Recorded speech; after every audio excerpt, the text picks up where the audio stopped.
Hey, Tom. Can you What's hear up? me? Yeah, how's it going, man? Yeah, fine. How are you doing? Doing well. Long time no see. Yeah. I could hear one of those scarabs. It's what around here. I just don't know where it is. But I'm sure there's a scarab around here. Anyway, yeah, but no, a long time no see. Guys, in case you don't know, my man, Tom Furley is one of my favorites. Uh, so like, yeah, he's a really good guy. And he got screwed by Twitch, but oh, fuck me. Well, I appreciate it. Yeah. What are you doing on YouTube? Just gaming a little bit. I game here are Tuesday, Wednesdays, and Fridays. So yeah, just having fun. No one shows up, but it's fine.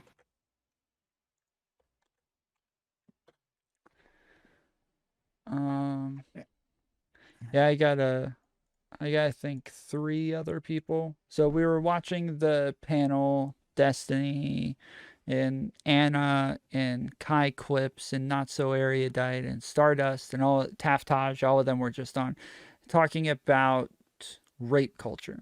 And um seems we have a lot of disagreements, and so I was telling them, I was like, hey, y'all should, or sorry, they were saying that they wanted to come on and argue, and so when I saw you were live, I was like, dude, we should go on Prime Show and all argue. This will be like old times. Okay, sure. I'd love to have them. I don't not sure if they're gonna come, but Yeah, I'd love to have them. I sent them invites to the rowboat waiting room, so um All right.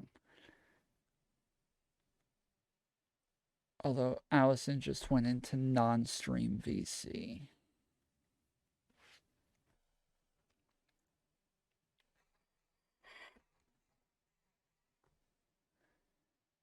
Oh fuck! Oh my god, I'm stuck. Oh no, I'm stuck. Oh no. Oh no. All right, that's 13,000 souls. I gotta go back for that shit. Oh no. 13. Oh, this is why I know I shouldn't have done this. I should have just like grinded away, got rid of it first, then gone. Oh, that never fucking fails. God damn it. This is all your fault, um, Kamikaze. I don't know what you're talking about. What happened to what's his name who was up here earlier? Um, I always want to call him LMS, but that's not his name. Oh, LSP? LSP, yes. Yeah, he went to bed. I haven't seen LSP in forever. Is it Yeah, they? he's a good guy. They? Yeah, No. sorry. Okay, I said he, and then you said they went to bed, so I wanted to make sure I wasn't being corrected. Oh, I see what you're saying. Yeah, no. Yeah, he's a good guy. I'm gonna get those fucking runes. Holy shit. Um, does does she have to have a certain role? She can't see rowboat. She's in Rowboat, non-stream VC. no, don't have a role to do this. No. Who is that? Who is she? Allison, she's one of the people that's coming. I Allison. think Okay. I could have sworn she'd been on your panels before. I don't remember this person.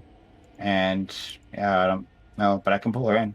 Yeah, her, Corlix. Oh, they're both in rowboat now. Okay.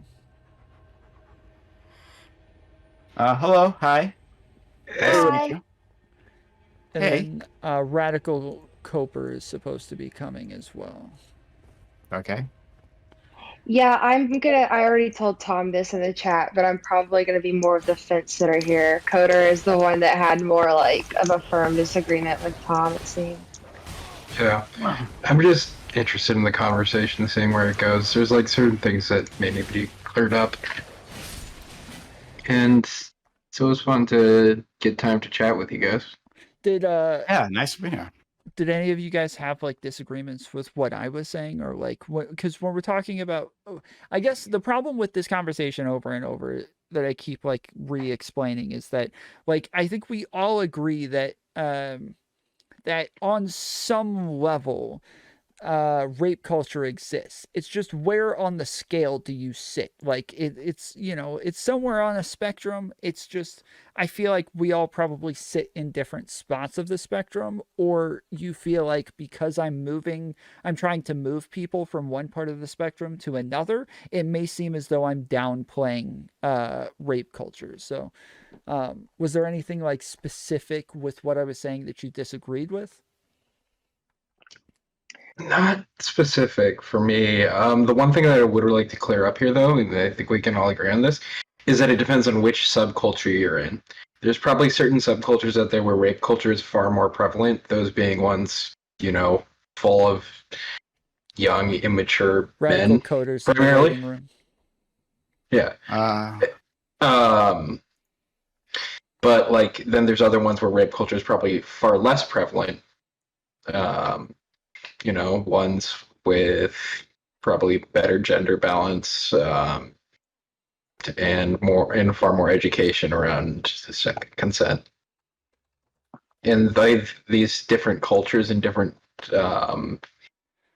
what's the word I'm looking for? Behavioral patterns around consent and sexuality can coexist in America. So that just further complicates things, I'd say. Okay. Okay. I mean, I didn't even necessarily disagree with you. It kind of, Coper and got this isn't bounced your out. fault. Sorry, Oh, damn. Radical Coper got bounced back out. He's in the waiting room again. My thing is just that I feel like sometimes the conversations online are really unrepresentative of like what it is like in real life for a lot of people on the ground. And then it sucks because people get so freaked out by the online conversations, and it's hard to convince them that that's not what it's like in real life because they see, the stuff online so much more now. Like it's so blown up. I don't know, but So I mean, I understand how like what I said about the colleges. I understand how some like random liberal arts colleges have probably like gone too far with the way that they've defined sexual assault. But then I think people genuinely believe that like young men are getting thrown away because they looked at a girl wrong once, like all over America, and like I don't think that's happening. But I didn't think you said that, so I'm not accusing you of that. Okay. To that point that Ali just mentioned, I think that is like a really pivotal part of this is like that the perspective that like because people on Twitter get like a lot of like rallied voices behind them, or like get a lot of like Twitter likes, and things go really well when they cancel people on Twitter, that means that like that necessarily that it's like common that people are actually being like held accountable. Even I mean, like obviously people are in more cases now than before. But yeah, like I again, yeah, it doesn't really speak to like most experiences, I don't think. Yeah. Like I said, I think like it's just more of where you exist on the spectrum. I think that like I guess I started off with Sassafras in my chat, like going full on, like, this is still a massive problem. Everybody's raped all the time. People are raped before they even come out of the womb, like, especially, just like, and so that's kind of like the starting point for me as soon as going into this video. And so most of the like information that I'm giving, like, is trying to pull people from that, like, more extreme, to like more of the middle, where it's like, yeah, like we can all acknowledge that like women are likely going to be overlooked. They're likely going to have problems getting validation for their claims. They're likely they're obviously like smaller and more easily overpowered. There's especially subcultures of like colleges or churches or maybe even entire religions where like these things can be more problematic. I have trouble saying that the United States has a rape culture problem, but I would say like, yeah, like there are rape culture problems within the United States. What's the I guess I'm failing to see the distinction there. Like it feels like that distinction is like kind of levied against people as if it's not like kind of. I feel like that distinction's made.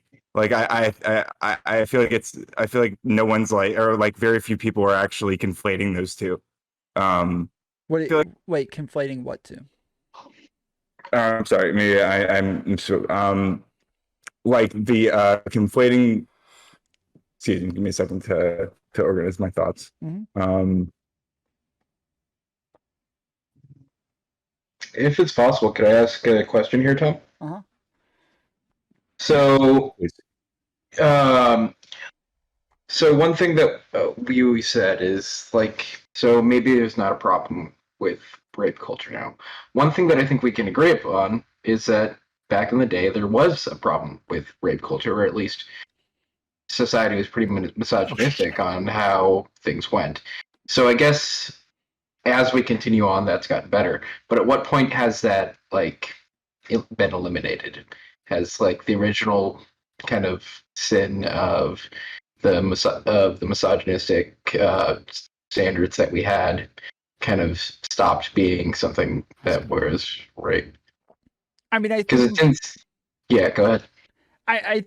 I've talked about this a number of times before, where I think, especially for an issue like this, most of the progress is going to come behind education. Like most people are not these like malicious rapists, right? Especially with the statistics that we were looking at a little while ago. Like a lot of these things seem like it's just an uneducated person or somebody who has like bad practices with how they interact with women, and so I think that like the more we understand how things affect different people, or we like somewhat broaden the categorizations of sexual assault or sexual harassment, like we can, the more people understand like that what they're doing falls into those categories, the less likely they are to do them. And so I think that like in general, just us being made aware of these things, the Me Too movement popping up and becoming like a mainstream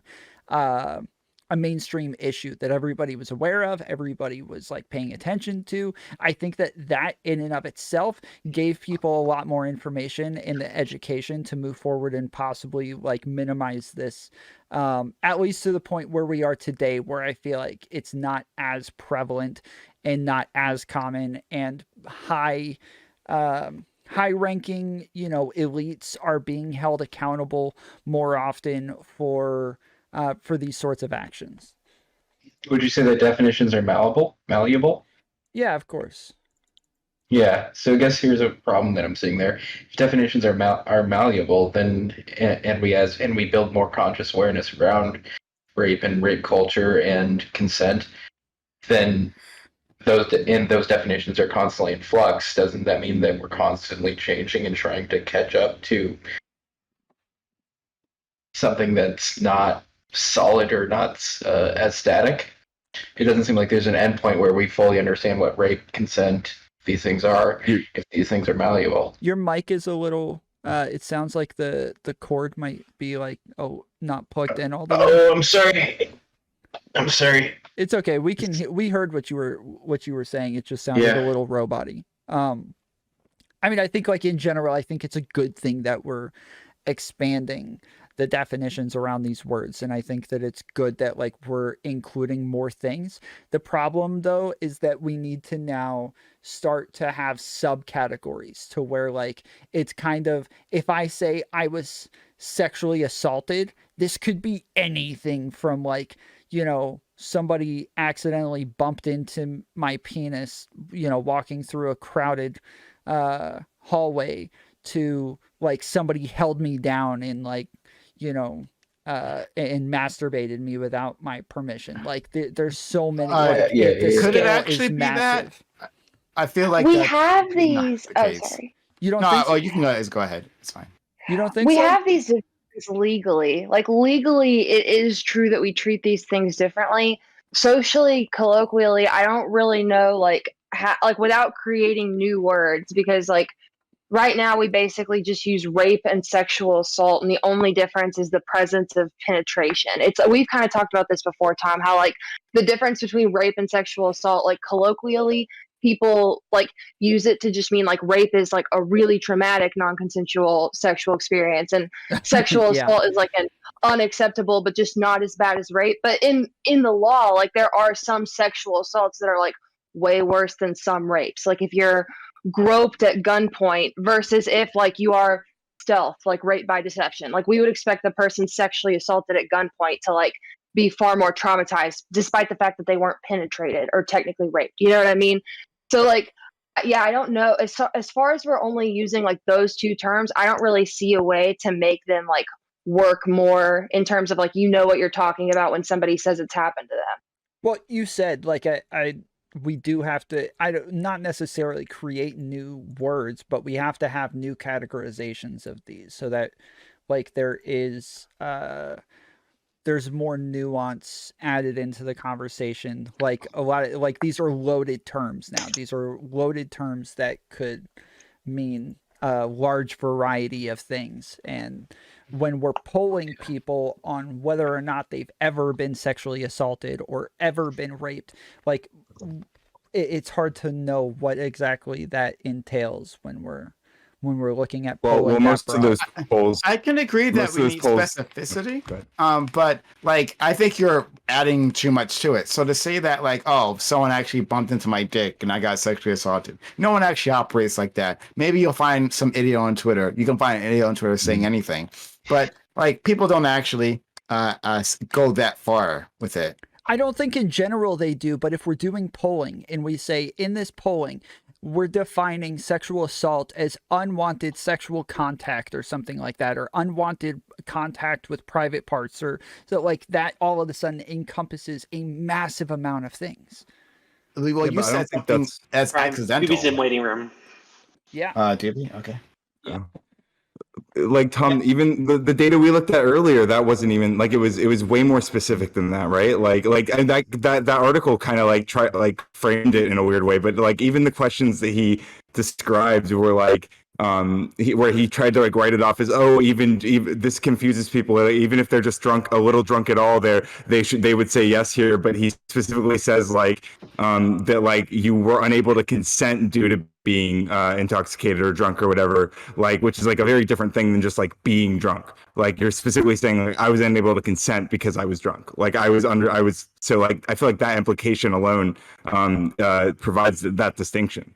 Well, initially we were talking about recategorization to say that like this is something that would help with an understanding of these things, or like would help move farther. So like when I'm saying like one of the things that I think helps most is just education on these things, understanding terms, understanding terminology, and like seeing how pervasive it could be. Like I think that in and of itself becomes a deterrent, just because people aren't these like malicious rapists running around, right? And so I think that we can further that cause with more terminology that can give us more specificity and more nuance. Totally agree. Super agree. I that's what I want. I want the more specificity. I remember the Aziz Ansari thing comes up a lot. And I feel like for that one, whenever it comes up, I feel like it's for less specificity, where people kind of dismiss it and they're like, oh well, look at this example of some time where this thing was blown way out of proportion. When like if you read the full thing, like it's still bad. It was pretty bad. It was a pretty shitty experience for that person, right? Like it sounds like it fucking sucked. Yeah. Like it was really bad, and it's worth. I think we really need to be able to have conversations where guys are not necessarily like acting maliciously, but still end up like causing someone to have like a fucking horrible, possibly traumatizing experience. Like, and yeah, there needs to be more specific conversations about like how that works. I totally agree, but it still can like fall into the very easily fall into the category of sexual assault. So yeah. Doobie, did you jump in? Yeah. For a specific reason, or are you just hanging out? I do be. Hanging out, listening to the conversation. I don't really know what you guys are talking about just yet, to be honest. We're talking about Uh, the rape culture panel that had Destiny and Anavar and Where not so where early. Anna was like based and then right about at least 50% of what she said. That's So- I'm standing by that. Question for the room here. Do you think that part of the problem with this rape culture panel is the term rape culture? That might be a little too harsh for Yes. what we're dealing with here? I think it's Can I- kind of, it's like patriarchy, like people's brains just shut off. It's like there are these terms that it's like, even if they're technically correct, it's like, it's almost not even worth using them because people's brains like turn off when they hear it. Yeah. I agree that people's brains turn off, but I don't think they should. I think that we're like giving in, like kind of just giving up and throwing our hands up in the air if we like decide to like throw out these terms that like have specific meanings, just because like people like are inclined to shut off their attention spans. Like they like people should like we should give people a reason to listen to these definitions and stuff. Like right now, for example, I'm just gonna read the first sentence on Wikipedia for rape culture, right? Like it's a setting studied by several sociological theories in which rape is pervasive and normalized due to societal attitudes about gender and sexuality. So rape is pervasive and normalized. So if you think that rape is pervasive and normalized in the United States to some reasonable degree, then you believe that rape culture exists to some reasonable degree in the United States. And I think that that's like not a super controversial statement to say. But when we say some reasonable degree, like we were talking about earlier, I think 15% of the country, like I don't think that that's a pervasive number. I would say that that's like almost an expected number. That's not like, oh man, I can't believe it's so big. It's like, okay, 15%. Like that's kind of what I would expect when I'm, when we're talking about an issue like this. Yeah, what's normalization as well is something that I'm wondering about here, or what cultural practice constitute normalization? Because it seems like as a culture we tend to frown upon rape culture. We have come out against it fairly strong, or against things that seemingly represent it in this 1 in 5 statistic, but maybe that doesn't translate to action being done. Yeah, I think that's the main like feminist criticism I've heard is that we do have like a lot of crocodile tears about it. Like there is a lot of virtue signaling about it, but then like when it actually happens to somebody, like it could be argued that we just haven't figured out how to help people like when it happens to them. I don't think that argument is necessarily bulletproof. Like I think we've made a lot of improvements, but I do think there is still room for more improvement. So well, yeah, and going back to what Radical Coder said earlier, like I don't want to throw away the terms, but I do think that like when we say the word rape, the loaded term, we're normally our first thought goes to like the most extreme thing. It's a violent, thing that like you're being held a horrifying, down. atrocious experience that absolutely insane numbers of people, a scary percentage of the population has to go through during their lifetime. Yeah, sure. It should evoke that. Yeah, absolutely. But when we're broadening the term or broadening what it means, and we start adding in something like stealthing, right? Like that's not what most people's minds go to when they hear the word rape. And that's what I'm talking about when I say, like, I feel like sometimes these definitions can be a little bit too broad to where we're using a very loaded term that I wouldn't feel comfortable saying this is rape culture. Because if a large percentage of those rapes are something like stealthing, I don't think that a lot of people are.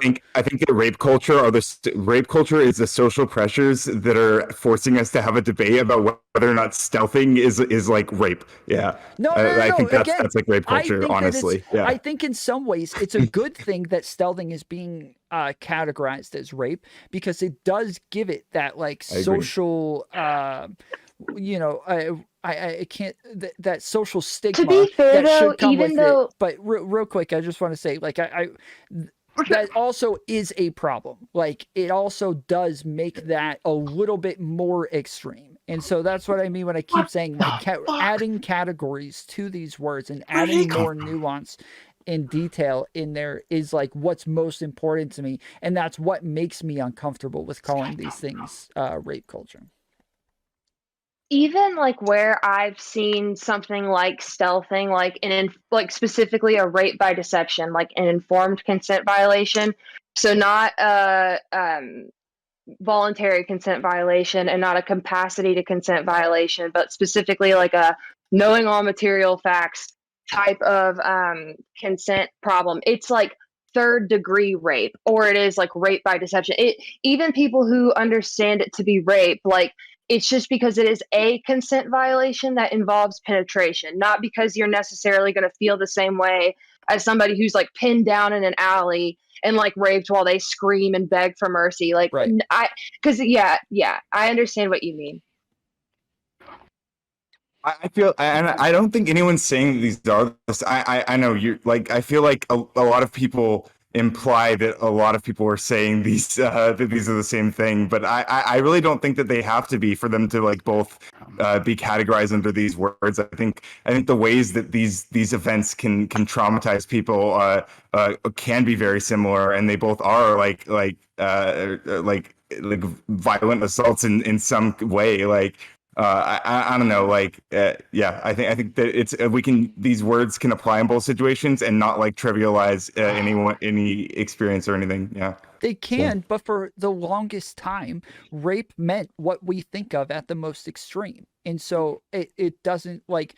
If it now means these other things, we are not communicating what it is that we want to communicate with more general and broader terms. Well, but I think part of the point is that for the people who experience the things that we're referring to, whatever the term was, it still felt like, or could potentially feel like exactly what we're describing now, right? Yeah, like I'm it not doesn't matter denying like that, what the word, how the word evolved. Like, well, I mean, I frankly I don't care about the specific words at the end of the day, but I think that these words do have like specific meanings that are useful. So yeah, I'm not talking about what will make the person feel better, you know, whether or not they'll have a term that, you know, makes them feel like it's accurate. I'm talking about when we're using a word to communicate a set of ideas, this doesn't seem accurate anymore when we're using that word to a certain point. Sorry, keep going. That's all I was gonna say. Yeah, I don't agree. It seems accurate to me. Fuck, man. Oh my god. Is that Elden Ring, Prime? Yeah, and this random enemy came out when I was in the middle of this boss fight. I don't know where this guy come from. I've never Sorry to derail. I thought this place was isolated. Oh my god. And if I go too far up here, there's another enemy that'll pop up. Ah, fuck me. Shit is ruined. Run him into the boss. Seriously, go back down. You could run him into the boss and the boss will kill him for you. The boss just skipped past him. Seriously, go back and forth a bunch of times. I'm doing it now. Did you try hitting the boss with like a sword or something? I haven't played Elden Ring. What's going on? But yeah, it's like with the conversation around like the whole, you know, victim blaming stealthing thing that happened over Twitter a couple months ago. Like, nobody was arguing that shouldn't or can't be categorized as rape, but publicly when we're having these conversations, to use the word rape when talking about stealthing seems like you're communicating something different than what it is you're actually talking about. It seems like most people will hear something different than what it is you're trying to communicate. Maybe. I agree. I kind of agree in as far as like specifically when everybody would counter to like there was a statement made at some point, like if you see someone taking a condom off, like, and of course, like if the guy has like done something terrifying, then like this doesn't apply. But if it's just like a normal encounter and you've seen the guy take the condom off to say something, and the response was like, you expect someone to just say stop while they're being raped? And it's like the implication there is that, yeah, they're being asked to stop while they're in like a very life threatening, like seriously, like materially dangerous situation, when like that's not necessarily what we were talking about in that. I feel like that specifically, like in that conversation, it kind of poisoned it in that way. Yeah, I agree that, and I think that that's an example of someone. I mean, doing what that's like a Mott and Bailey, right? As that's the meme. Is but they're just like using the words like in a manipulative way that's like obviously but it's not good. It's not useful. Advice for like moving that conversation forward. That person's not. I don't think that's a good take, but I don't think that like is a yeah. Anyway, I'm sorry, I spaced out for a second. Allie, what? yeah, I'm just saying. I agree. That's not a good take. I'm sorry. I'm just rambling. No, I agree. you're I think fine. that's a dumb tweet. But I like spaced out from yeah, what I don't Allie think that said. like Oh, basically, yeah. Tom, like Go ahead. echoing, thank you, Coder, for your input. But Tom, echoing what you said, like how the like just like sort of more sweeping use of the word rape kind of poisoned the stealthing conversation. Like the way that stuck out the most to me was specifically the exchange that happened multiple times of like, well, everything else held normal. If you've seen a guy take a condom off without your consent, you should probably either tell him to put it back on or otherwise end the encounter. And then the response was, you expect somebody to tell a person to stop raping them while they're being raped? And it's like, well, okay, yeah, I understand what you mean, how it kind of broke that conversation from the get-go. Even if I technically agree with it being a degree of rape, like I understand how it sort of broke it. Yes, well, exactly. Like when we were talking about it and we're saying like, yeah, like try being more vocal or saying no. And they're like, what? You want them to just saying no and they'll stop raping you. It's like, oh my goodness. Okay. Hold on. Yeah, I think the better response is like why is this your advice like right like before that person chimes in and says, oh, you can't, whatever, like the urge to like jump in and say like, well, if this is happening to you, you need to say this. Like I think that person probably has heard that. I mean, I hope so. But I don't think they like. I don't know how beneficial it is to have like people jumping in on Twitter giving you advice on your sexual assault. Yeah, like, I think everybody agreed on that. I think Destiny even eventually like conceded that and was like, yeah, okay, like maybe like that's not the best setting for that, but I wasn't wrong. And that's I think where you did. I think you're right about that. Yeah, and that's where like my biggest problem was with that entire debate was that everybody started off by saying he was wrong and then very quickly moved to, well, that wasn't an appropriate place to say it. And it's like, okay, that wasn't your argument when you started, but okay, fine. We can all agree on that. Yeah.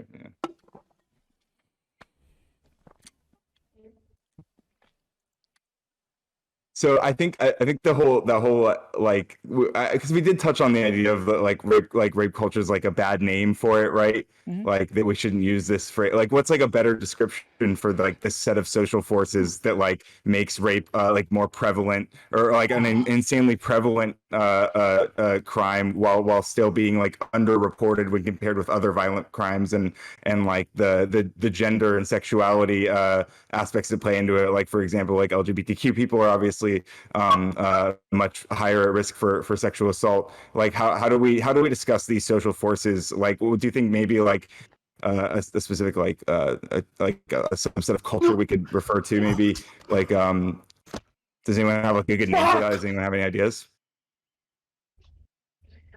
Sorry, guys. I want to use predatory, but that's not like that. Still feels a little too incendiary to me. I mean, again, because it's not always. Sorry, go ahead. Yeah, I'm thinking of what word could we use to describe people who get. Because I think part of it is who get raped. No, not who get raped, but okay. I'm thinking because part of what makes this culture so bad and what makes it is there's a pressure on primarily men to go out and have sex, and that's part of their value. But then B, there's like a tendency for women or femme people to not speak up when these things happen to them. That's one aspect of it.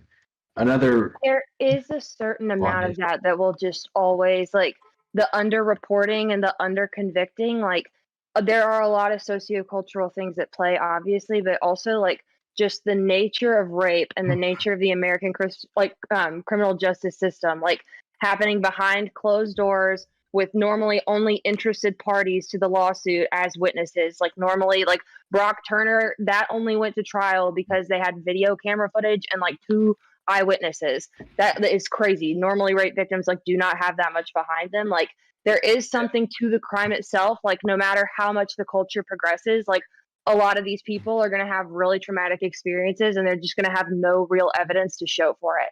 And so there is always tragically going to be this problem as well. It doesn't mean we give up and like wipe our hands of it, but we do have to understand that, like, just the nature of it generally produces less evidence that can be readily used at trial. Yeah, again, I want to be clear. I'm not saying get rid of the word rape. I'm saying, like, have more categories. Again, I think there needs to be like more descriptive words to use to be more accurate. And I like, because it's I think in general, like, we could say like we have a, I don't know, because yeah, like it's in my head, it all just bounces back to like a patriarchal society. Like, I can't think of like anything I more. feel like you can just, like, instead of saying like rape or sexual assault, you can just say like a consent violation, or like specify the consent violation, or say like a problem with consent. Like, consent you're basically still saying violation rape culture. because, I mean, I don't fucking know, but like, I don't know, like, I yeah, I like don't it. know. I don't know what No, that's you, pretty good. but Yeah, I like it. yeah, I mean, like, Our I culture has a think, problem with consent.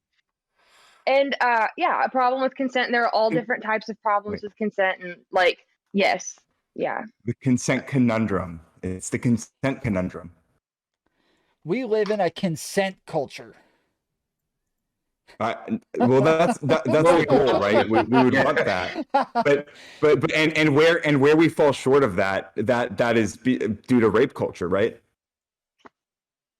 I mean, that's polarizing it again. I think would be the big disagreement here. I guess. Like, if you say a penetrative sexual act was non-consensual, you're saying that rape happened. You're just not using the word that freaks everybody the fuck out. I mean, yeah, I guess like penetrative one. Yeah, I guess.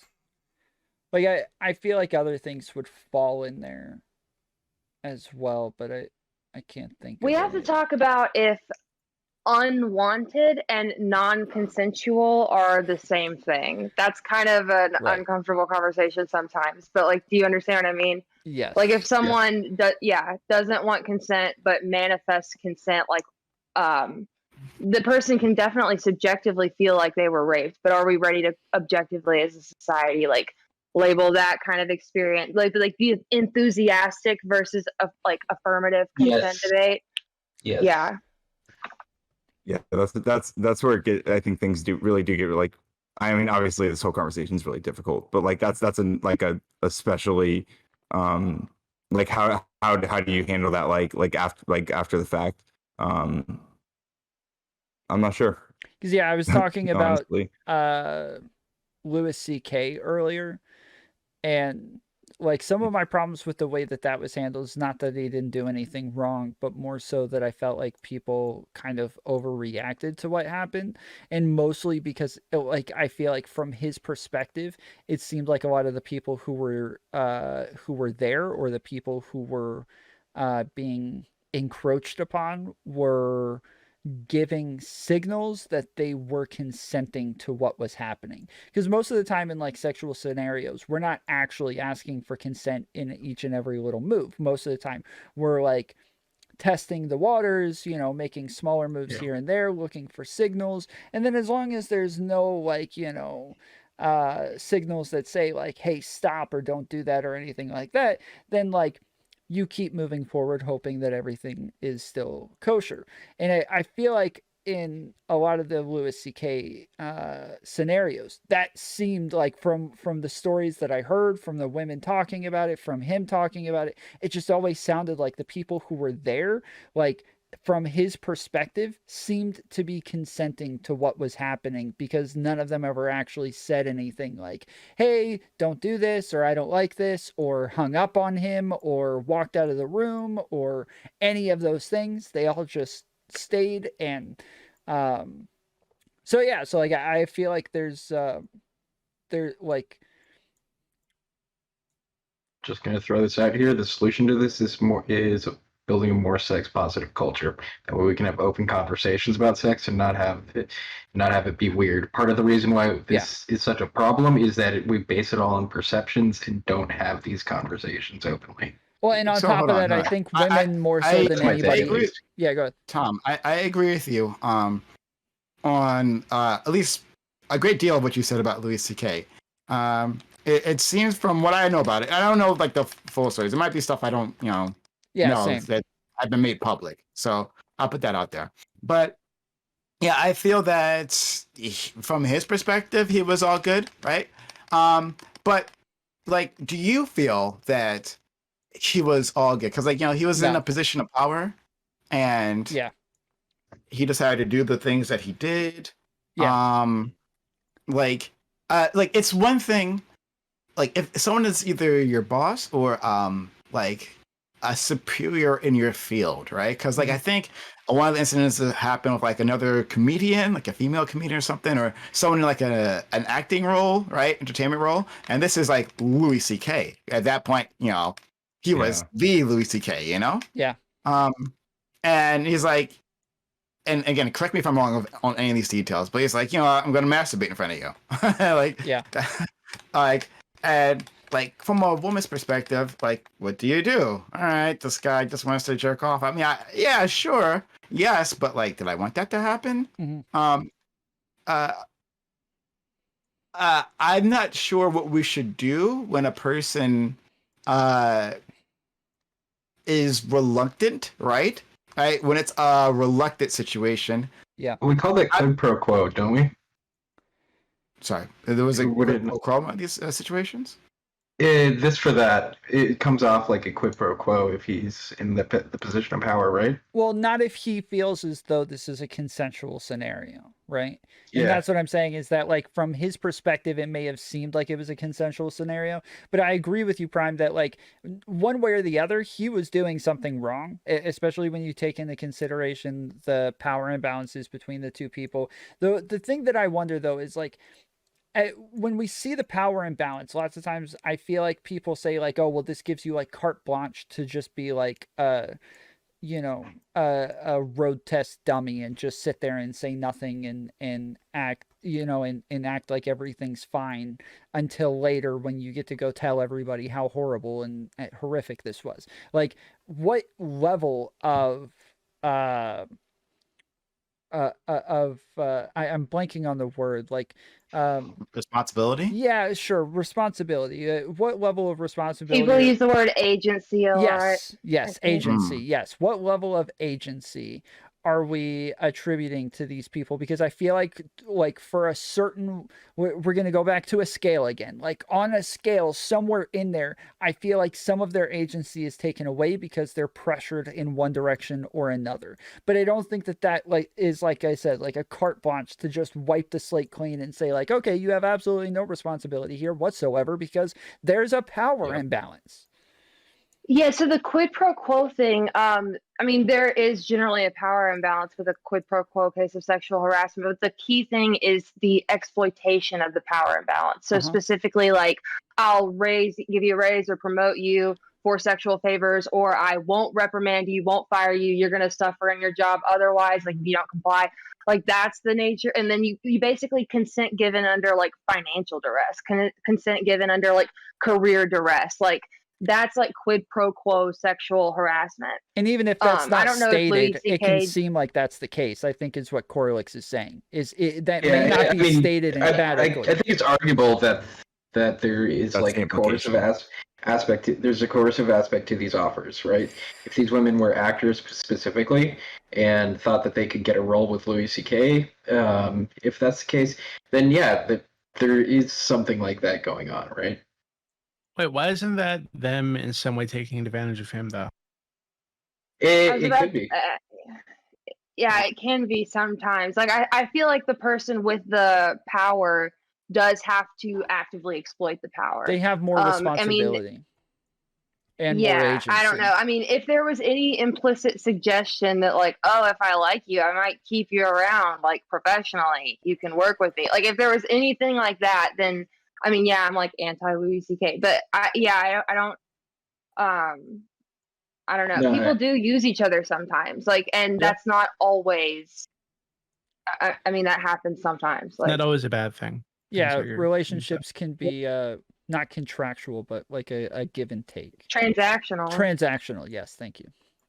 Well, I think the Mutually kind of beneficial. power imbalance you're pointing to right now could exist like in any relationship, right? And I don't think it's like inherently bad. It's not. Well, power imbalances are almost always going to be there. I just think it's necessary that they're acknowledged and at least like talked about and considered. Considered. But, yeah, but Yeah. that's Wait, about, how do you do that in a relationship? You sit down with your girlfriend, you know, hey, just FYI, I make a lot of money. If you break up with me, you're gonna be out on the street. So well, okay. just keep that in mind. So I have like, I was dating a girl who was 18 and I was 28.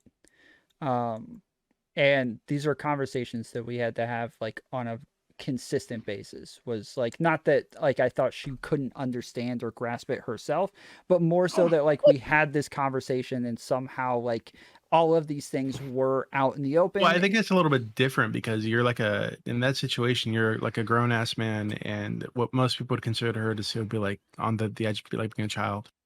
Right, so that's success for a lot of other reasons and problematic for lots of other reasons. Right, but I'm talking about. But you could take like a two 22-year-olds, right, or two 30-year-olds, and have the exact same situation that Louis C.K. had with those women, where because he makes more money, because he has lots of money, and if they become his girlfriend or whatever, or if you reverse roles, if you were to become like their girlfriends or their boyfriend, then like they'd have access to those resources, they'd have a much easier life, and it puts the person with more like resources like at a much better position, right? Yeah. And Sure. it's So, gonna make that behind alimony payment, right?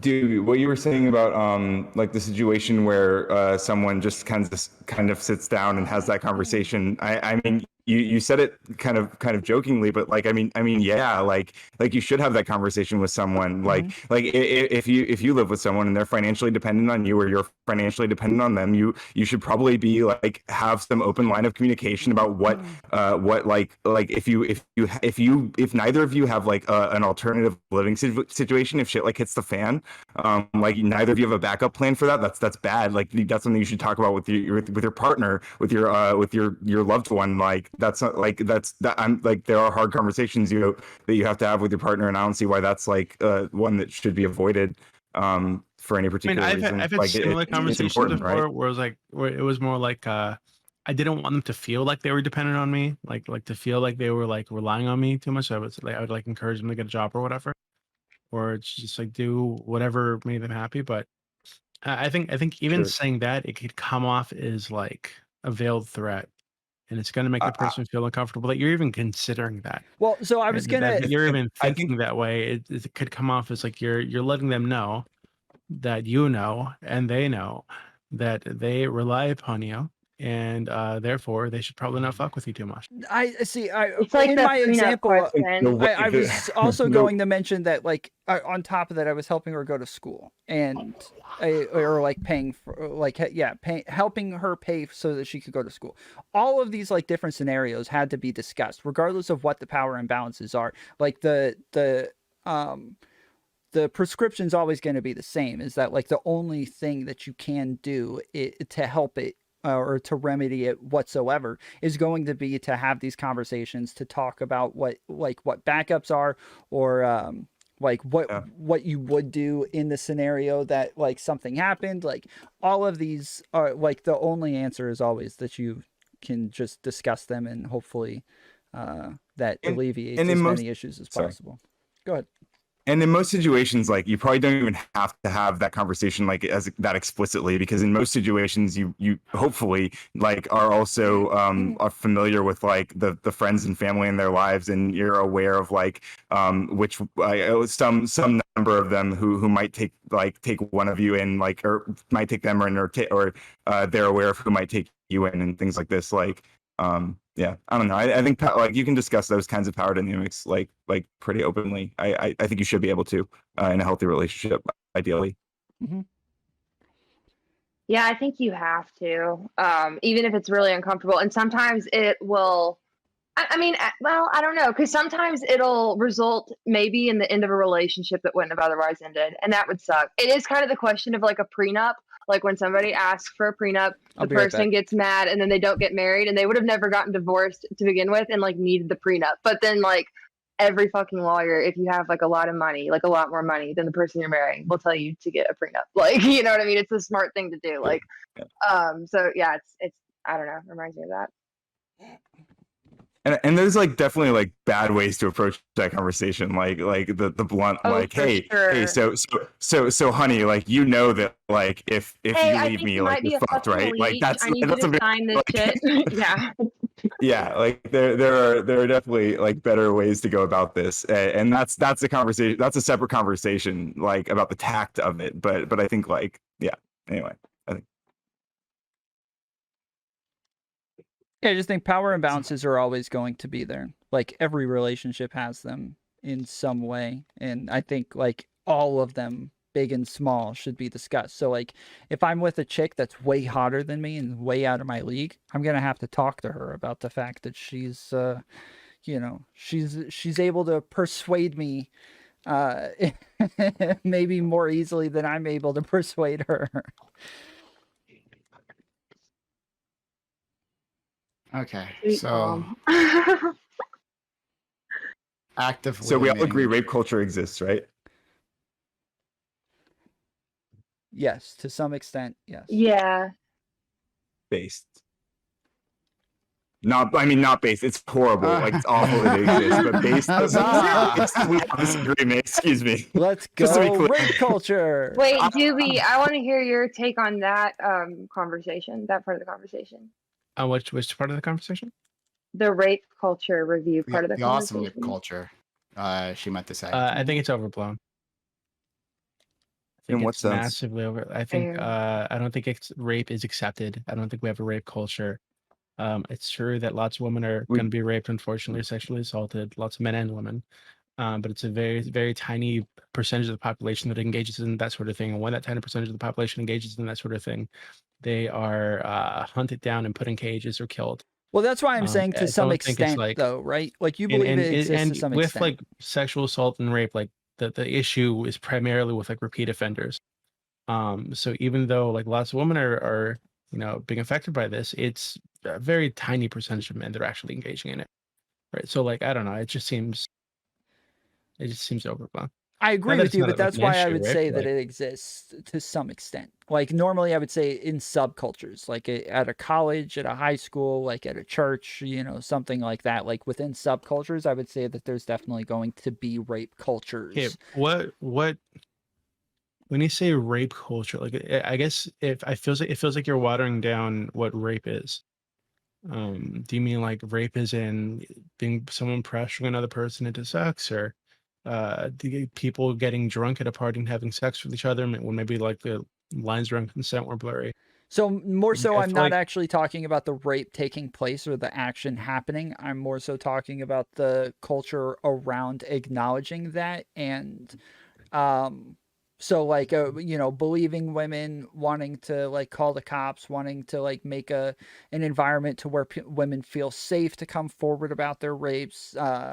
You know, that sort of thing is more so what I'm thinking of when I think of a rape culture. I I would also. don't know if that makes sense. I'm sorry.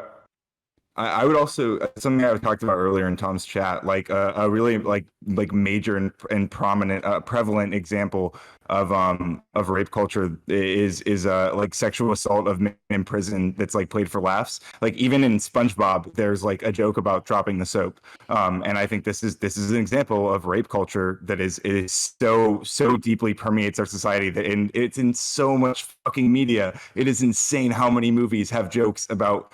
Like the punchline is, haha, if you drop the soap, you're going to get raped. Like that is horrifying. And that's so normalized. I think that speaks volumes about like Do you how think we we have a perceive murder rape. culture? And I mean, in some ways, we definitely have a violence. Like we have issues. Like yeah, we have a violent culture in a lot of ways. Yeah, sure. Like Do We run the murder risk of culture. saying just because rapes happen, we have a rape culture. Just because people Exactly, get yeah. murdered, we have a murder culture. But that's Yeah, why I I'm understand. saying Just because it's people broader than engage just like, whether or in, not like rape dark happens. humor and they make fun of it sometimes, or they make light of things that are serious. We have that kind of culture. We have a terrorism culture now because people make terrorism jokes. Sure. Right. That's Sure, exactly I why mean, I'm we- saying we- it's broader than just whether or not rape happens, because rape happening by itself isn't what we would normally categorize as rape culture. It's normally a culture that like makes an environment to where it's more likely to happen. Yeah, it's a setting. Rape culture is a setting, again, studied by several sociological theories in which rape is pervasive and normalized due to societal attitudes about gender and sexuality. What do Right. you mean by normalized? What do I mean by normalized? I'm just reading Wikipedia. So normalization refers to the social processes by which ideas and actions come to be seen as normal and become taken for granted or natural in everyday life. So, Okay, so can you give me an yeah, example of normalized. where rape is seen as like normal, natural, and accepted in everyday life? Yeah, so I would say that in movies where the punchline is that if this guy's getting his comeuppance because he's going to go to jail where he's going to drop the soap and get raped, that would be an example of normalizing of rape as like a normal like expectation or punishment that's justified for someone, and that's like rape culture, normalizing rape. But again, pretty this is like- concretely in society, right? This is like dark humor that you're talking about, right? So this is why I asked Sure, you it's earlier dark if you think humor we that have a normalizes murder rape. Yeah, culture I or a agree, it's terrorism dark humor. culture. Because if that's your standard for saying that we have a rape culture, then we have a terrorism culture, we have a murder culture, we have an assault culture, we have an alcoholic Yeah, no, culture. Like it just those things all exist, yeah. it just seems so weak. Like Well, why is, at that so point, I why think is it even maybe useful the to say reason that we have anything like that? Maybe the reason it sounds like so outrageous when you like list off all these other things is because when you think that when you hear rape culture, you're saying that like, or you're imagining that like we're referring to like the entire sphere of like cultural everything, rather than like specifically the attitudes, the specific attitudes that that put pressure, that lead to these specific results of like high prevalence of rape and normalization of rape.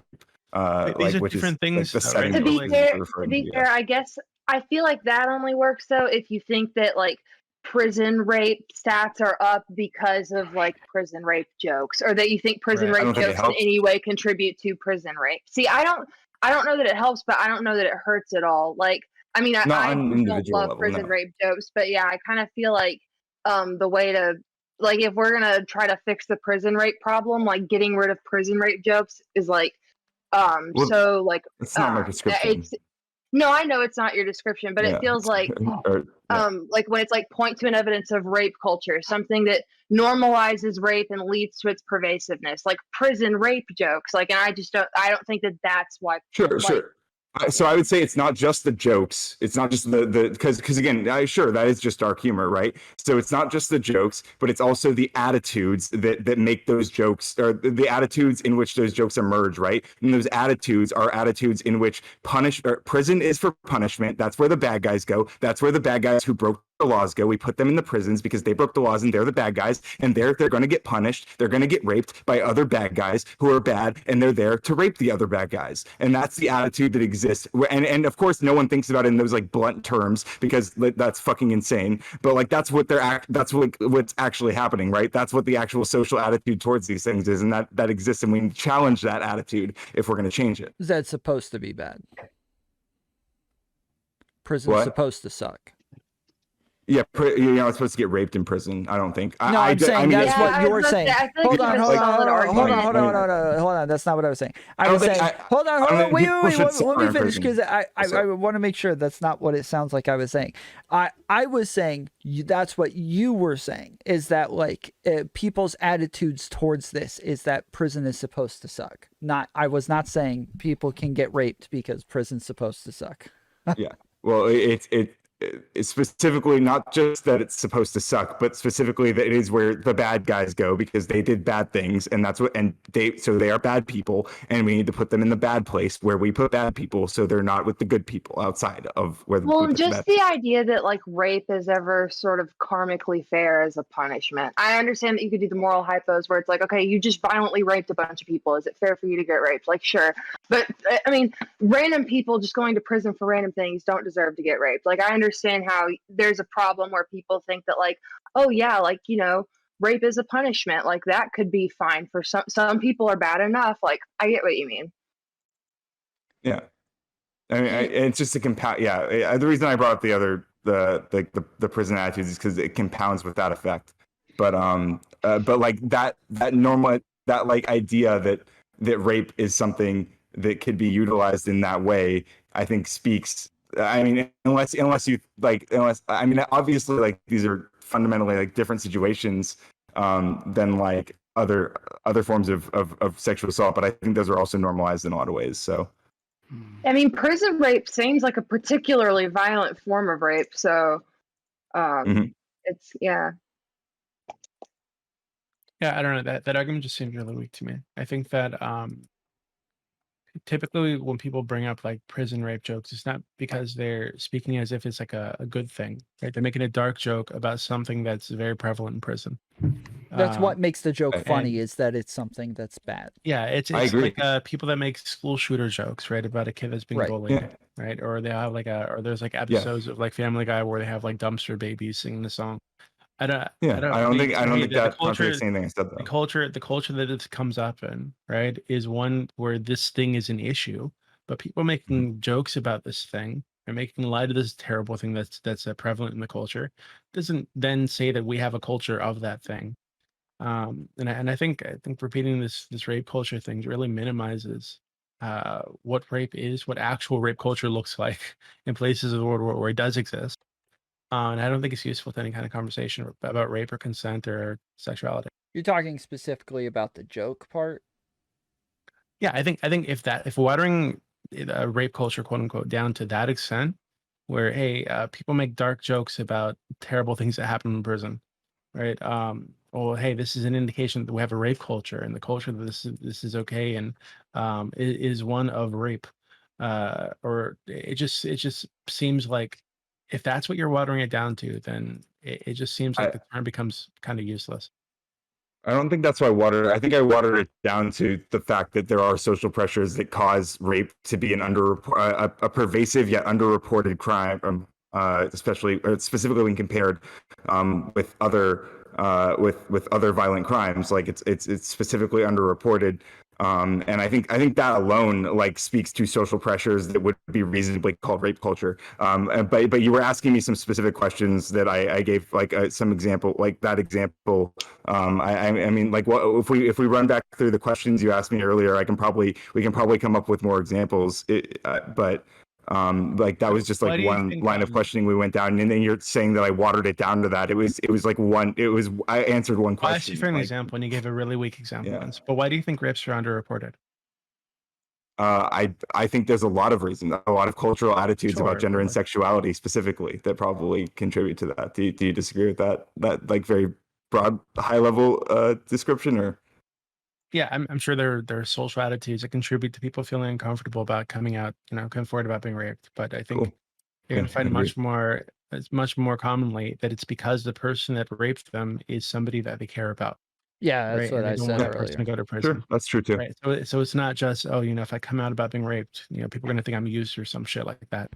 Yeah. There are other pressures, right, that aren't really social, that we can't really affect on the social level. Right? I don't know how we get someone to be okay with putting their husband or boyfriend in prison for raping them. Yeah, I don't know how we do that either, but I think that what that suggests is again a reason to have more conversations about these things, because in that case, right, there are social pressures not just on the person.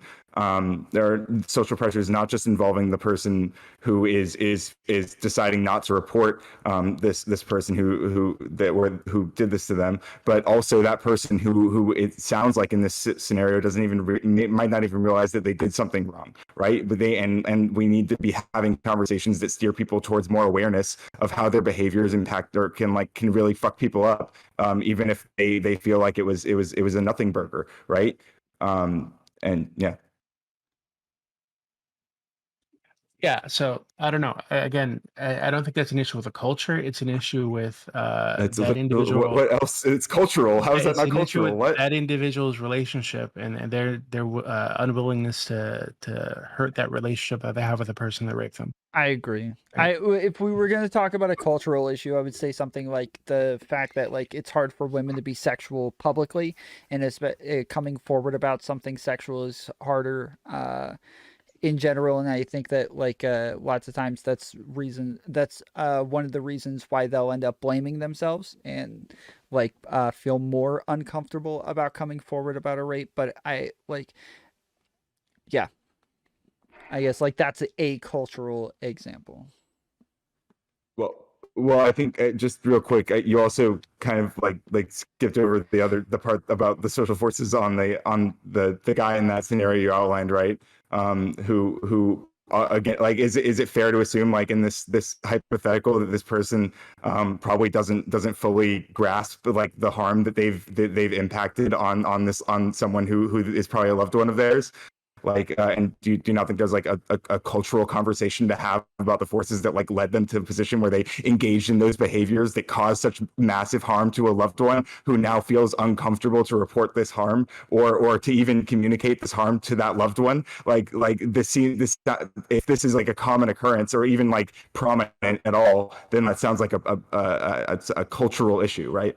I mean, if we're talking, it depends on what we're talking about. If we're talking about like a violent rape where somebody's getting held down against their will, I would say that this is more. Well, I was going to say, I would say that that's more of like a sociopathic problem that's probably not cultural, because I think that most people with any sort of empathy would end up feeling bad. But if we're talking about like a more like nuanced version of rape, then we're almost never talking about the former. For the record, we're almost never talking about the first one you described. Like, that's so rare.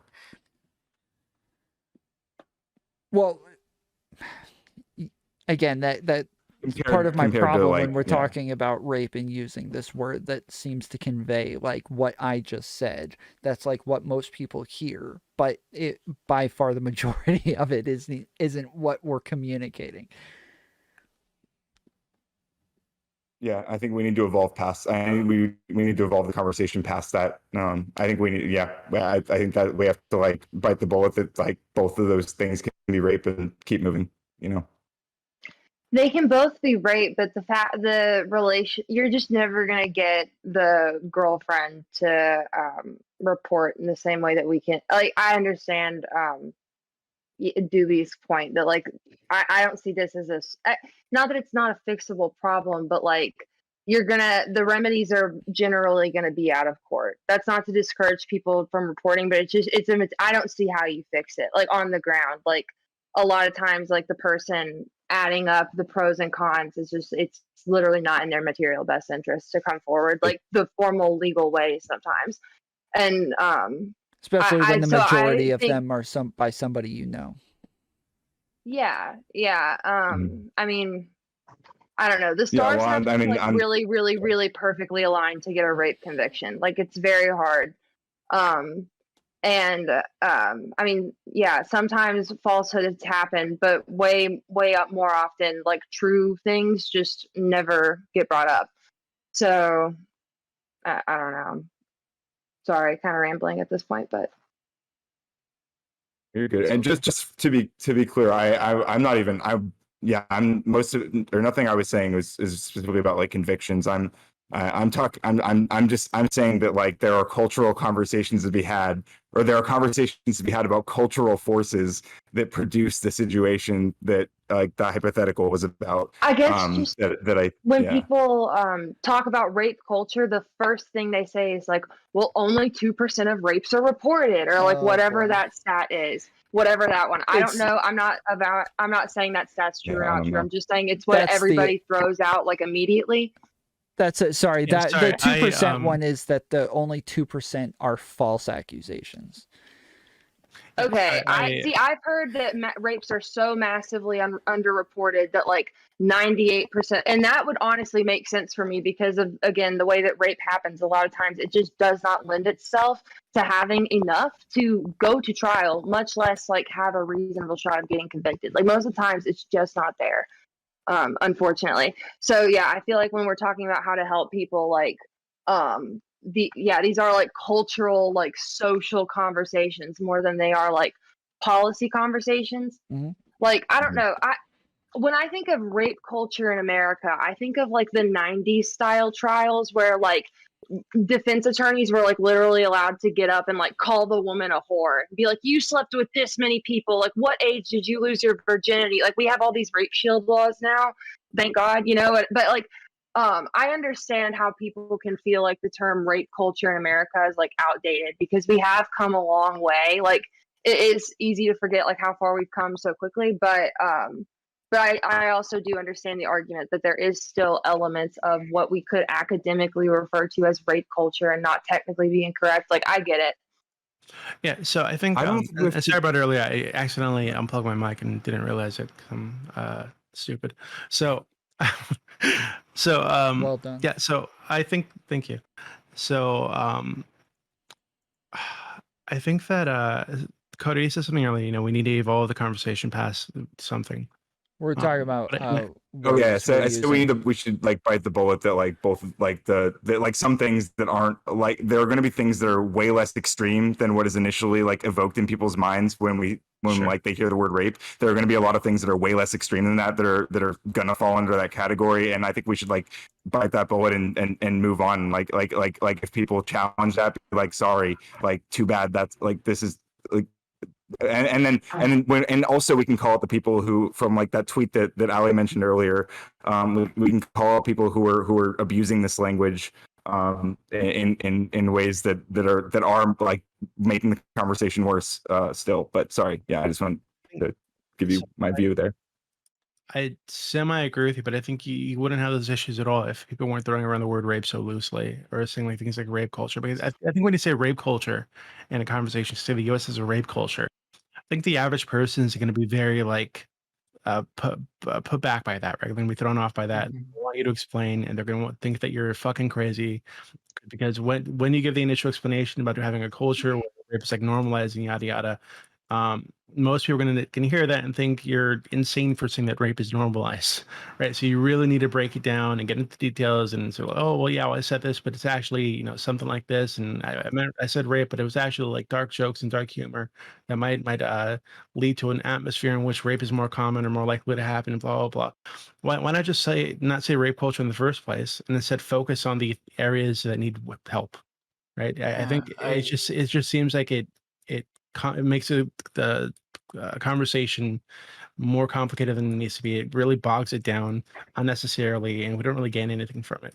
Because I mean, and don't get me wrong, like there are places where like where there needs to be like change, right? Like I saw a video. It was an interrogation. A fucking interrogation of I think it was like a 17-year-old that was reporting that she'd been raped in Canada. And the way this police officer was speaking to her was fucking disgusting. Like it was awful. Right? Like it was actually like gut-wrenching shit. And I've been through a lot of shit in my life. And still it was fucking gut-wrenching. Right? Watching her go through this for over an hour, talking to this piece of shit. So obviously there are things that need to change, right? But I don't think that throwing in the rape culture thing is helpful at all to the conversation. I think it actually hurts it. I remember like the whole conversation that I had with like Prime when I was like first on like PrimeCayes like channel overall with like the defund the police and like as like a stupid like a European, overall engaging myself in American politics. It was like, oh, why defund the police because of the fact that you can reallocate like certain funds and can do like other stuff and that kind of stuff.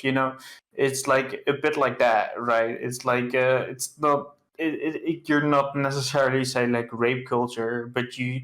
Like a Mott Americans and try Bailey, to basically. Americans are trying to address like an issue and they are being pretty hyperbolic about it, and I don't think it's like productive at all. So defund the police doesn't mean like reallocate. Yeah, like, and I think it's like a Mott and Bailey and I argument, think right? Where you make something. I just overall think that it's like it comes down to the Respond same eventually. thing, right? So Yeah. I think that overall it's like you can say these things, but it's not addressing the thing. So rape culture, right? It's like putting a lot of people off. Well, you want to talk about like consent, you want to talk about like all these different issues, right? But you don't do that with saying you have like rape culture. It's just too I much. think It's just too the much. the But that being breakdown said, is like both it can be sides. true in an academic sense, right? But yeah. Like, okay, because I think what Coder would say, I've heard this argument had, like, and one side says it's wrong for the people because people will make the argument that, like, you're watering down the word rape to, like, an offensive degree, and it's uncomfortable, but a lot of the people who will say this have themselves been, like, violently raped, and they will be very, very upset. And then the other people turn around and they're like, you're gatekeeping, you're doing my tragedy is greater than yours, like you're being a bad person. This is kind of the argument. It feels like Coder is saying it's unfair to some people to say that they can't use the word rape because their rape wasn't bad enough. And then I don't want to sound like I'm strawmanning Dewey because I'm not. Like I get where both of y'all are coming from. Like it's a hard conversation. Well, it's not so much that I don't think these people should be able to call what happened to them a rape, right? I just think that using the term rape culture in any kind of conversation about consent or sexuality or changes that need to be made within the culture or like in like interpersonal relationships, I think that throwing out that term like immediately derails a conversation with like the average person. And I think that I was saying earlier, it's kind of like a Mott and Bailey argument, right? Where you say something that sounds really extreme and really inflammatory, and then you need to argue it down to something much softer, right? Yep. It just feels like it just seems like a waste of time. Like, I'm sorry, finish. Yeah, so I mean, obviously I don't agree that like the term is like a Mott and Bailey. Like I think it pretty specifically describes what is going on. Like you say, like, oh, it sounds like a really scary thing, but the reality, like there's what's the number, like there's the 1 in 5 figure, but everyone says that's bullshit or whatever, so maybe it's 1 in 10. So it's rape culture, but it's not really that bad. It's only 10% of women get raped in America. Like it's not really that. It's rape culture makes it sound like 70 or 80% of women, but it's only 10%. It's only like I don't know, that seems kind of stupid. But I think that sounds accurate. Well, how many men are rapists though? Right? Like that number's gonna be much smaller than the 10%. Yeah, when we're talking about a culture, we're talking about something pervasive. Something that's like 10 to 15% is not something that we would consider pervasive. Now, to put this into a box, like now we still have to include the other surrounding factors, talking about like, how easy is it for somebody to come forward and how likely are they to be believed. Those sorts of things also count. And then the number of people that contribute to this are going to be much larger than something like 15%. But I still don't think that this is like a cultural norm or something socially accepted to where people are just okay with rape. And I think for the most part, especially since the Me Too movement, I think that like back then, maybe things were a lot worse. But I think right now, just from hearing about these things and learning about them, I think that people are automatically going to be averse to them. Sure. And I'm sorry. I went off on that tangent. I got lost. I'm gonna try to stay on track here. But like, I think that the term. But again, I'm going to read this definition from Wikipedia because I think it's great and I think it's fine. Rape culture is a setting studied by several sociological theories in which rape is pervasive and normalized, and we can have debates about what qualifies as pervasive or normalized, and specifically due to societal attitudes about gender and sexuality.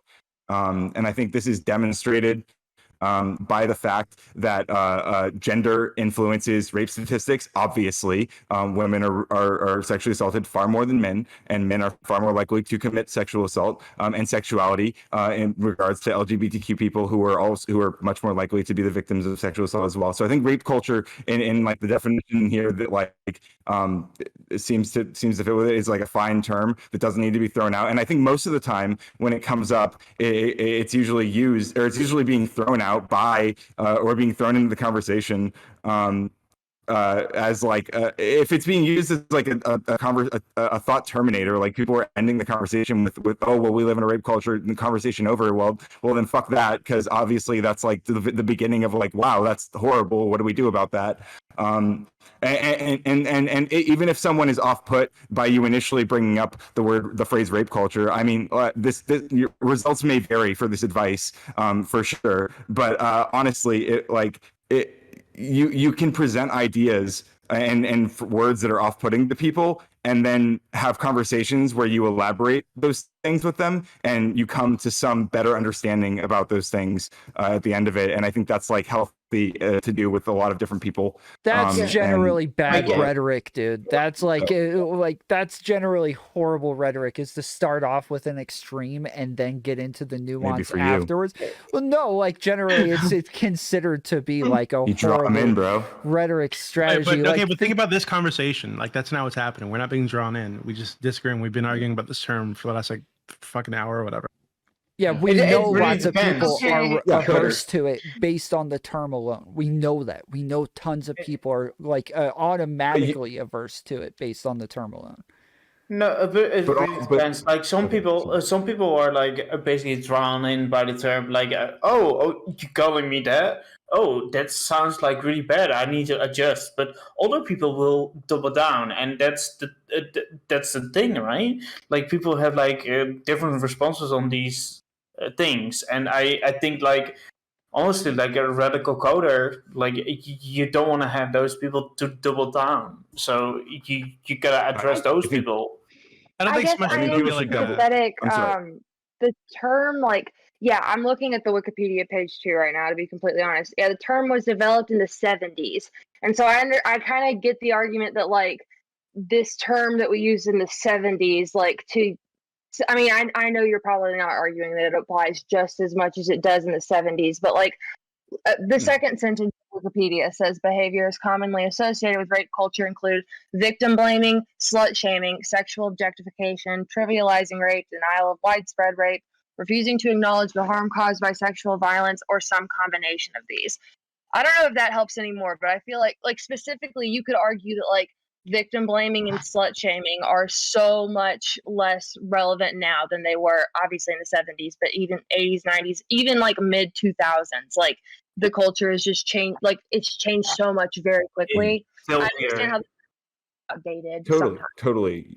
Yeah, and there's been massive improvements in that, and I would never say otherwise. But like those things definitely still exist, and they're much more subtle now. And I think that these conversations have a lot of overlap with conversations about like white supremacy and whiteness, which are other words that people get really scared about, but actually refer to like very specific things that like are actually like not that complicated when you break down the definitions, and people will actually agree with those definitions. So again, like I think it's fine to continue using those words, But because those I things think are all it- proof, like- though. That's all proof that like, doesn't work.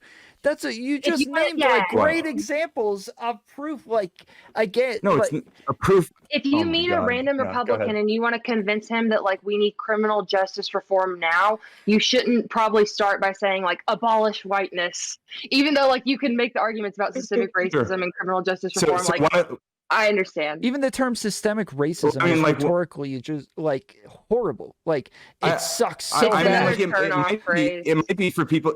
it might be for people who unfortunately have not been educated on what racism is or how racism has worked in this country and what the impacts of it are and what they remain to be. Yes, right? but they hear the term that's a big first, problem, though. right? They don't get the education first. They get the term Yeah, and first, and the education is supposed to come and that's afterwards. fine. But if they're averse So to the what are we term, supposed to do?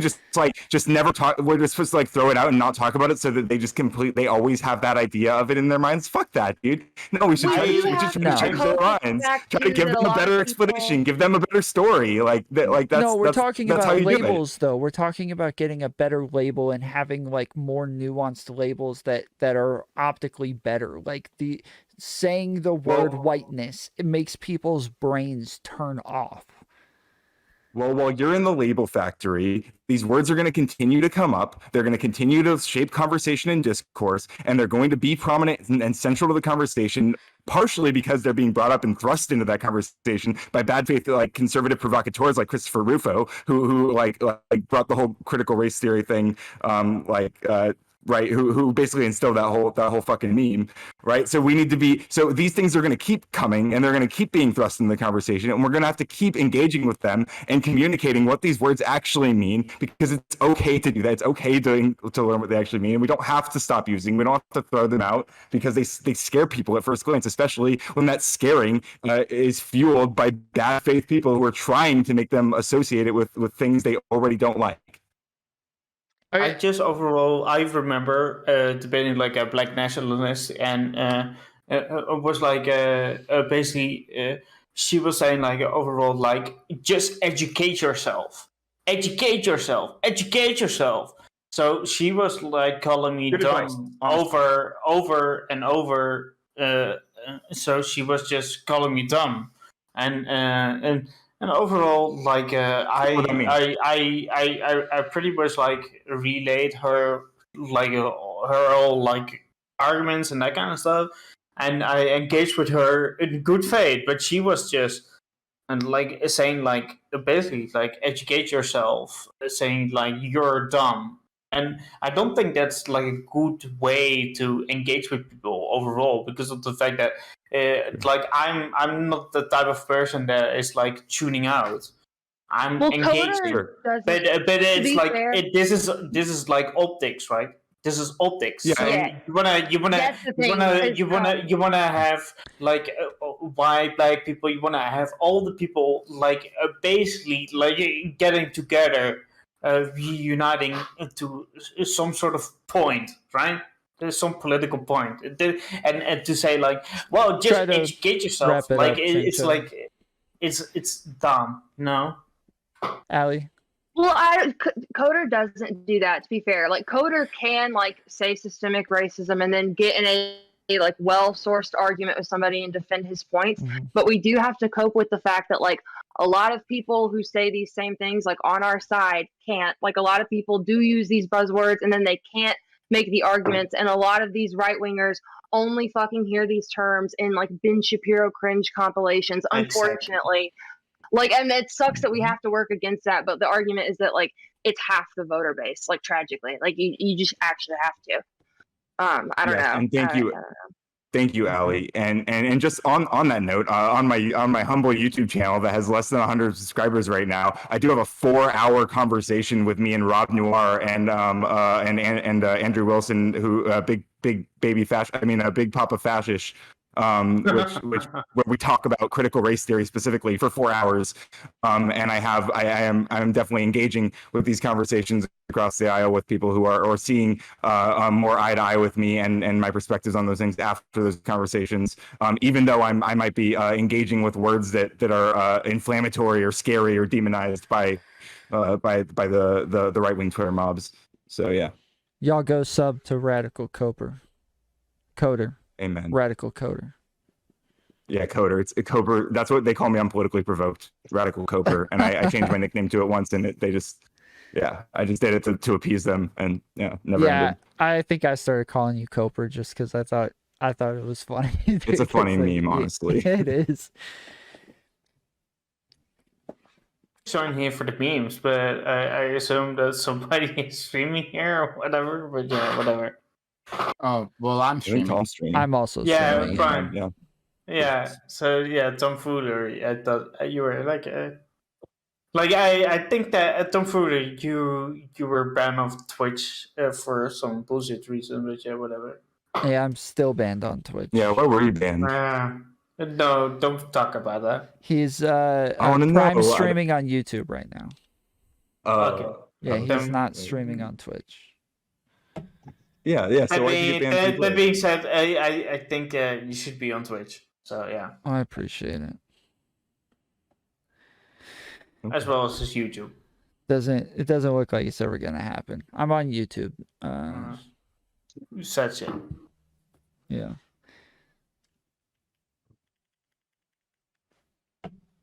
Beautiful. Yeah. I just think in general the left sucks optically, rhetorically, like when it comes to labels and like catchphrases, like they just Yeah. you look at theirs I versus would- the right Yeah. wing and I- they just suck at it, dude. Yeah, I would like Conversations 100%. topics. I That's would me. just 100% agree with that because of the fact that I've always I remember the first time that I came on to PrimeCayes was like about the all cap, like the all cops are bastards and that kind of stuff, and the refund the police and that kind of stuff. And overall, it's like you can make like all these nuances in that like whole system where you say like, well, it's To not refund the necessarily police. about of defunding the police, but it's like reallocating like money to other like systems, and it's like it's a bit like that. It's like no, that's not what you're saying. You're saying like defund the police. You want to get rid of the police, ACAP, that kind of stuff, and it's like rhetorical. It's not effective. It's not good because at that point you lose me, right? And at that being said, like if I'm not looking into this shit, right? Yeah, I'm just going straight for Republicans, right? I would say like this is fucking dumb shit, I would straight go for Republican. But that being said, like I'm looking into this shit, and there are a lot of nuances to this. And then it's like, okay, whatever. Like I'm gonna leave this dumb shit, this dumb leftist shit behind me, and I'm still gonna be like a Democrat. That's the thing. Like I I believe feel in kind all of of bringing the. it back. Go ahead. This kind of bringing it back to the earlier topic, but I feel like a good example of the left picking an unfortunate slogan was actually like believe all women, Mhm. because we didn't literally Yeah. mean believe It every wasn't- single woman. Like we meant don't immediately disbelieve any woman. That's It what we wasn't- meant. We meant it was don't never- immediately write everybody off. Oh fuck! What? Why am I getting hit? So it wasn't ever believe all women. That was never. The That was response. definitely it was a thing believe that people women. said. Some people said it, but and the right jumped onto it. Yeah. But it was believe women, not believe all women. Yeah. I Yeah, could I have sworn think it was an that's what- actress that's that what I remember as started well. the girl from what was it? It wasn't her who started some that. old witch And show. to be That fair, wasn't I her? agreed with the sentiment clearly, but the packaging. Yeah. So it was a black woman who started the Me Too movement, but she didn't get any credit for it because that's how that always works. I watched her Black TED people. talk. Who are you referring to? Alyssa Milano? The lady who started Me Too. I just recently Which watched one? her. Like a subscriber? I don't know what you're talking about. There's- Maybe you're it describing was- the right one. I don't know. It was a black woman. That's maybe I there's was about to lots say, I of kind them. of thought, was it an R. Kelly accuser that started it? But I don't know. Well, that was I the don't know first anything. person to R. Kelly. get The timing, canceled. Yeah, like he what didn't came start it. first, but I don't claim to know the precise roots of. I know there were a lot of people that complained about getting fucked by Me Too TM the brand. Like a lot of people said that the Fuck. trailblazers were completely fucking left behind. Fuck is hitting me. Yeah, the Trailblazers got left behind is what I'm saying. The people who actually invented this thing. The kind of white ladies kind of took the credit for it. Yeah, it did at one point. I feel like the societal conversation was like, "Oh yeah, me too." It's when they wore the white dresses at the Oscars the one time, and it's like, "Oh damn!" Like, Me Too's it is actually a important that good like Yeah. Harvey slogan. Weinstein fucked off, but like, I mean, yeah, I get it. People, Me um, too. Yeah, it's sorry. not hard to wear a white dress. You know what I mean? When it's already a popular movement, it's really hard to be the first one to accuse a very powerful person, and then all these people just completely fucking forget about you, and they are the ones who get like praised for everybody for showing up in a white fucking dress. Like, I understand why people would be very upset about that. Mm-hmm. Yeah, You know, I think Just- saying that she started the movement is kind of it's kind of weird. I don't know when or where the movement started, but overall, like the Me Too movement is like extremely brave. Whoever came out like first or who was the first and that kind of stuff, because of the fact that overall, like before, like that it was like more like, oh, this guy he likes his girls younger and that kind of shit, or yeah, well, he just likes his girl and he, it was just some weird shit, and it's like I cannot pinpoint like who or like actually like made it happen, but overall the movement, the Me Too movement, is overall like a positive thing, and so I know it she helped. kind of. You know, it's really hard to pinpoint down where it happened, but it's like since the 2000, it's like a extremely good like thing. You know. I know this person has. I don't want to like sign off on this person. They've made a couple of public statements that are questionable at best, but like I'm pretty sure Rose McGowan claims to be one of the people who came out before it was quote unquote popular. And she said that she actually suffered the career blackball effects because she came out against Harvey Weinstein before everybody was okay coming out against Harvey Weinstein.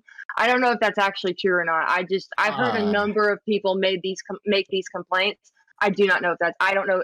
I don't Rose know. McGowan, I'm not sure if anyone was hitting her door. She kind of like quit Exactly. acting Yeah, way before then.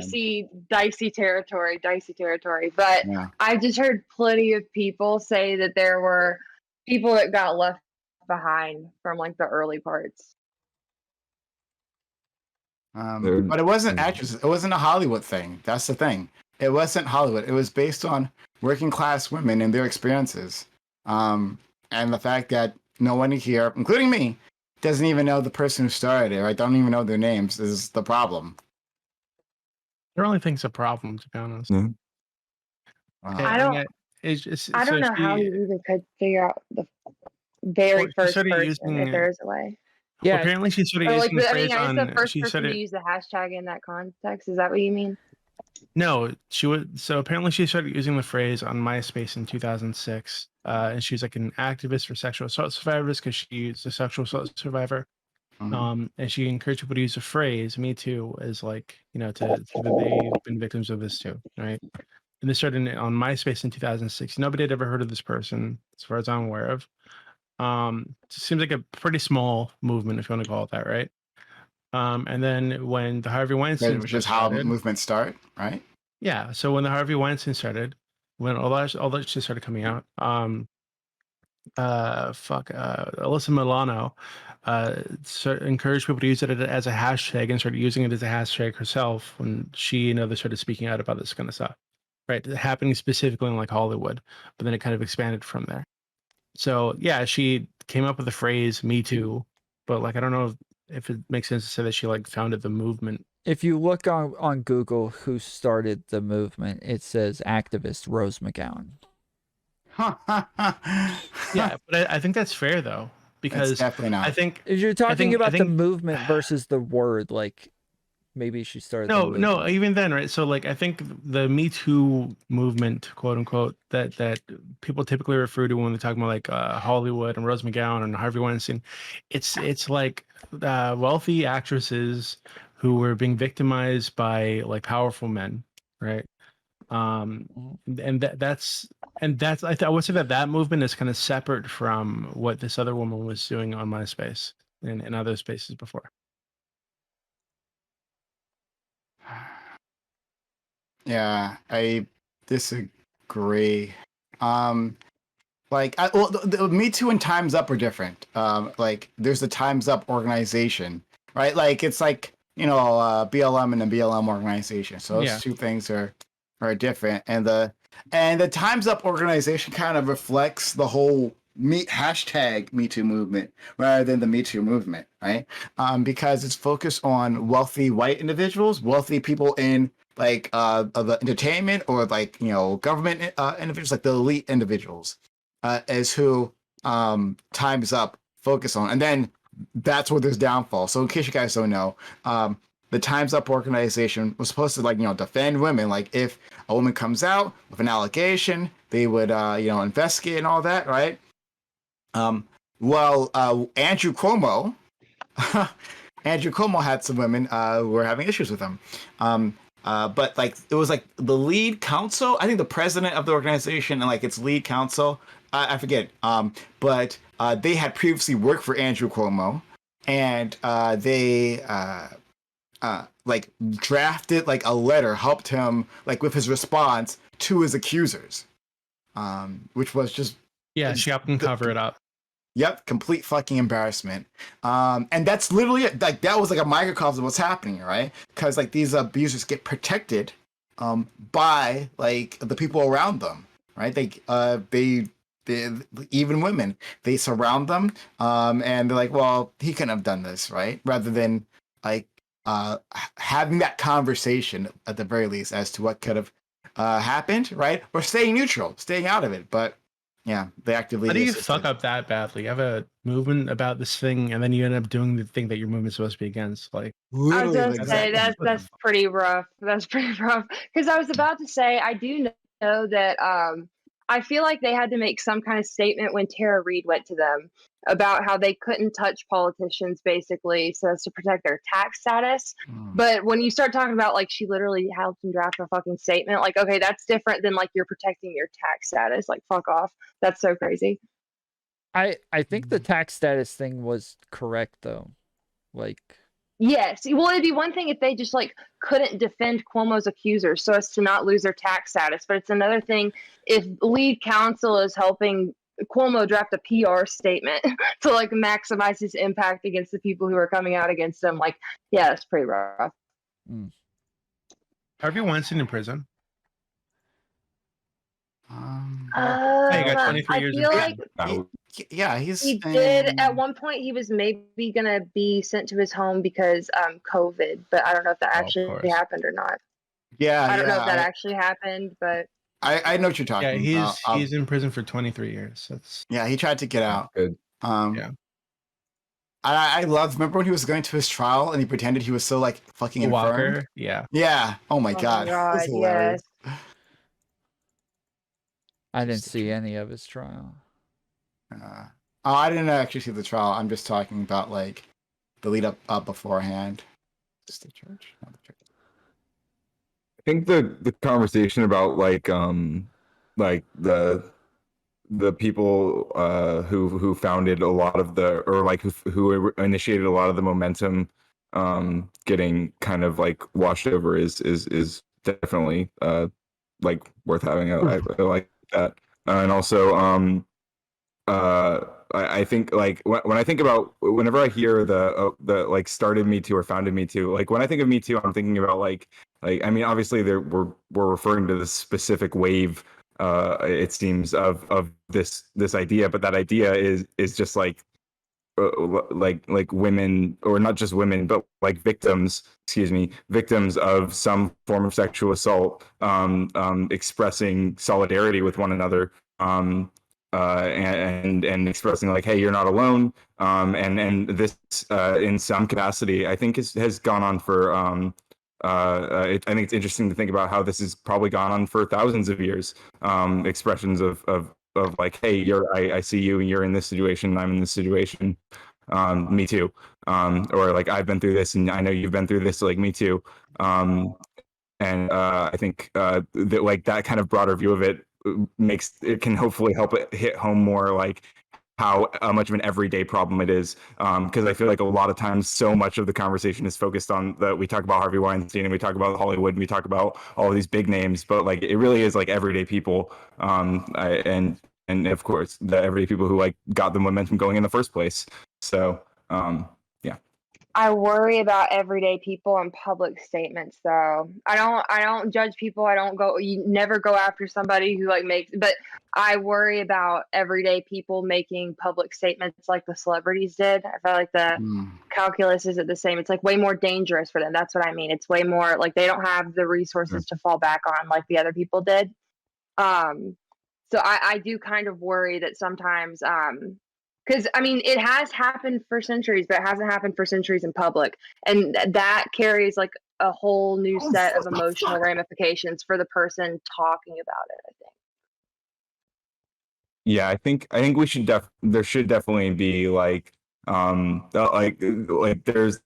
there could be unrealistic expectations fostered for people who might want to come forward about their situation. They might expect to feel a certain way, and because they like the Me Too movement, everything's been characterized in such a like it's so massive, it's so like all these people are canceled, everyone's been so destroyed. Also that like people might expect like they're coming out with their stories to like go a certain way, and I'm not saying that like, oh, it'll destroy them or that or it should destroy them, or I'm not even sure, but like the chaos that can ensue is something that like people should be aware of, right? Like when you're putting this out there, which is important to do, I think, in a lot of situations.